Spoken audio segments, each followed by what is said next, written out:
तमाम इबादतूं अल्लाह ताला खे पसंद आहिनि। रोज़ो आ, हज आ, ज़कात आ, सखावत आ, भलाई ऐं ख़ैर ख़्वाही आ, जेतिरा बि अल्लाह ताला जा हुकुम आहिनि, जिहाद आ, सभिनि ते अल्लाह ताला ख़ुशि थींदो आहे। जॾहिं उहो इंसान उन इबादत खे कंदो आहे त अल्लाह ताला तमामु ख़ुशि थींदा आहिनि उन मथां।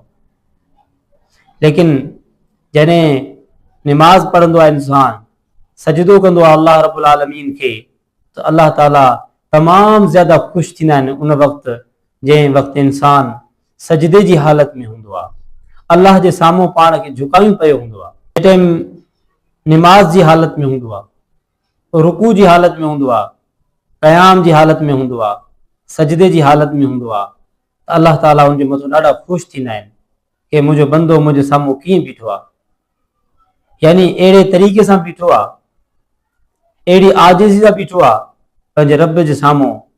अल्लाह ताला उनजे मथां ॾाढा ख़ुशि थींदा आहिनि। जॾहिं इहा ई हालत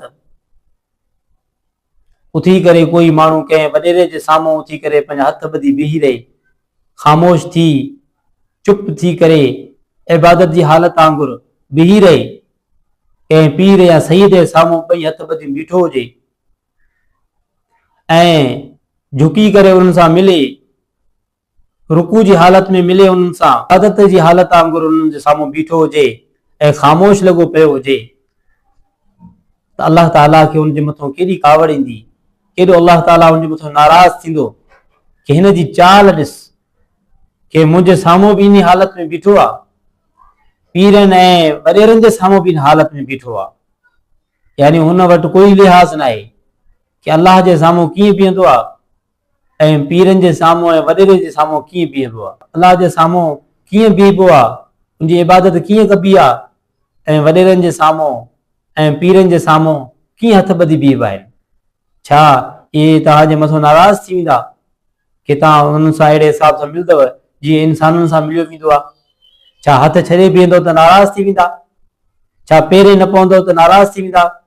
छा तव्हां हुन जॻह न झुकंदो त नाराज़ थी वेंदा? अगरि उहे नाराज़ थी वेंदा त तव्हांखे छा थींदो? तव्हांजी दुनिया ऐं आख़िरत ख़तमु थी वेंदी। इन्हनि जे नाराज़ थियण सां त कुझु बि न थींदो, पर अगरि अल्लाह तव्हांजे मथां नाराज़ थी वियो त तव्हांजे मथां अहिड़ा कई मुसलत करे छॾींदो जंहिंजी ग़ुलामियुनि में जंहिंखे तव्हां झुका पिया हुजो।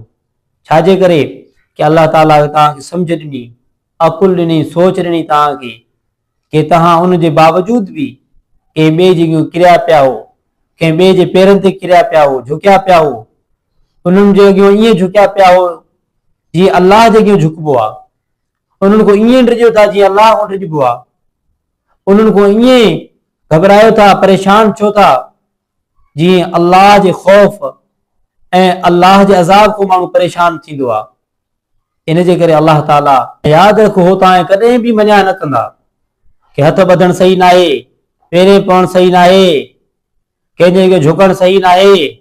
इन जे करे कि अगरि तव्हां हुनखे हथ न ॿधंदव, तव्हां हुनजे पेरे न पवंदव त उहो सम्झंदा असांजी अहमियत ख़तमु थी वेंदी, असांजो रोब ख़तमु थी वेंदो, असांजो दबदबो ख़तमु थी वेंदो, असांजी सुञाणप ख़तमु थी वेंदी कि असां सां मिलबो कीअं आहे, असांजे साम्हूं अचबो कीअं आहे। इन जे करे हो तव्हां कॾहिं मञा न कंदा।